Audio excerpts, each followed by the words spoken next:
먼저 장관 후보 지명된 거 축하드립니다. 제 질의하기 전에 제가 옆에서 듣다가 하도 답답해서 그 청와대 이전하는데 국민에게 기존의 어떤 청와대를 돌려주겠다. 좋아요. 예? 취지 좋고 대통령 공약이면 지키면 좋죠. 근데 자연스럽지가 않아요. 왜 이렇게 급하게 그 다음 날 거기서 하루도 근무 안 하셨잖아. 그죠? 맞습니다. 왜 그걸 급하게 해요? 근무하다가 국민들에게는 이걸 이전하려고 보니까 한 1년 정도 준비 기간이 필요합니다. 그다음에 외교부 장관은 들어갈 집도 못 구한 상태였어요. 예? 그 국방부는 난리가 났을 거 아닙니까? 거기 미군도 있고. 이걸 왜 이렇게 급하게 합니까? 계획을 잘 잡아서 한 1년 반이나 2년 뒤쯤에는 이렇게 저렇게 이전할 수 있을 것 같습니다. 이렇게 얘기해도 되잖아요. 근데 왜 단 하루도 그 청와대에는 못 있겠다. 이게 부자연스럽단 말입니다. 그리고 국민에게 청와대를 돌려주겠다. 이거의 실체가 사실은 청와대 본관이에요. 예? 그러면 1차적으로 본관은 국민에게 개방을 하고 이미 문재인 정부 때도 대통령은 이미 비소동에 와 계셨단 말이에요. 얼마든지 지금도 저기 영빈관 다 쓰고 다 쓰잖아요. 꼭 이렇게 부자연스럽게 합니까? 그게 의혹의 출발이에요. 그러다 보니까 예비비 쓰고 뭐 쓰고 욕 먹는 거 아니에요.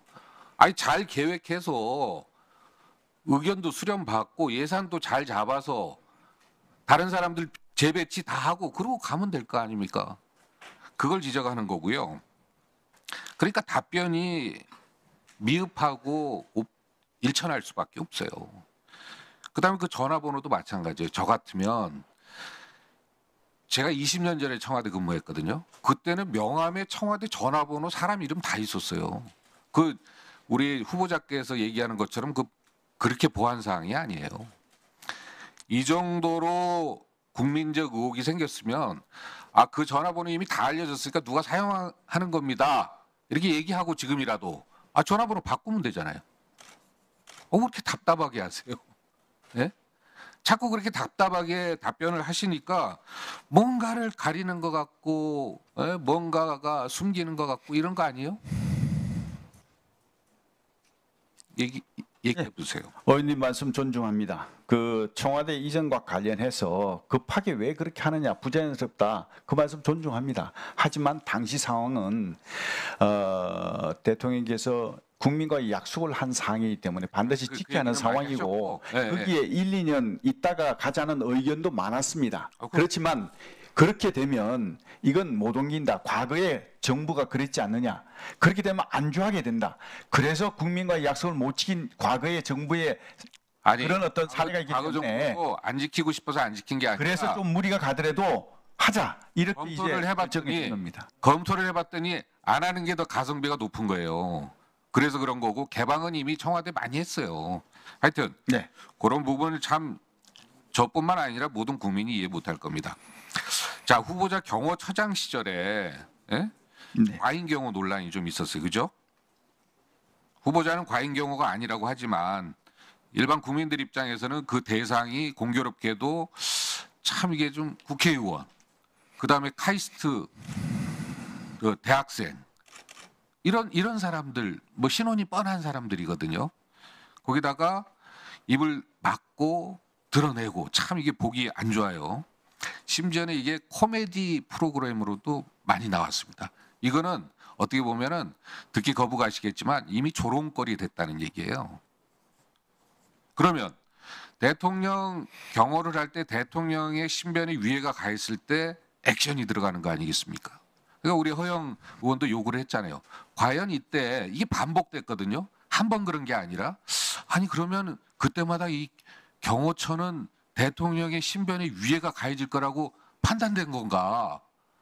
이게 자칫 윤석열 대통령 입장에서도 내가 만약에 윤석열 대통령이었으면 다 잘라버렸을 것 같아. 경호실. 예? 왜냐하면 경호실 때문에 대통령이 욕먹었으니까. 근데 이게 계속 반복된단 말이에요. 이 정도 되면은 대통령을 위하는 게 아니라 거의 심기 경호 수준이거든요. 그러니까 허영 의원이 의견 질의한 거에 대해서 답변해 주셔야 될 거예요. 예.